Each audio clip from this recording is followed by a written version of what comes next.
Root blockage বলুন তো। আজকে আমরা এখানে রুট অবরোধ করেছি কারণ আমাদের ওমপি এলাকাতে প্রত্যেকটি রাস্তাঘাটের খুব বেহাল অবস্থা। বাড়িঘর জলে ডুবে যাচ্ছে, মানুষ রান্নাঘর জলে ডুবে যাচ্ছে, খুবই খারাপ অবস্থা। তার জন্য আমরা চাইছি যে মধ্যপাড়া, পশ্চিমপাড়া, দক্ষিণ কলোনি, উত্তর কলোনি প্রত্যেকটি রাস্তার বেহাল অবস্থা।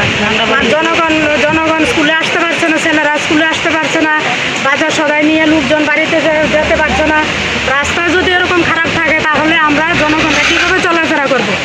এই জন্য আমরা আজকে অবরোধ করেছি যাতে ডিএম এসে দেখে আমাদের কী করুণ পরিস্থিতি, উনি একটা কোনো ডিসিশন নেয় যে আমরা কীভাবে চলবো, কীভাবে তাদেরকে সহায়তা করা যায়। এই উদ্দেশ্যে আমরা আজকে রাস্তা অবরোধ করেছি। সরকারের কাছে কি মেসেজ দিতে চান? সরকারের কাছে আমরা এই মেসেজ দিতে চাই যে যাতে করে আমাদের এই যে ক্ষতিগ্রস্ত হয়েছে, যারা ক্ষতিগ্রস্ত হয়েছে তাদের জন্য তারা কোনো না কোনো রকমে তাদেরকে হেল্প করে।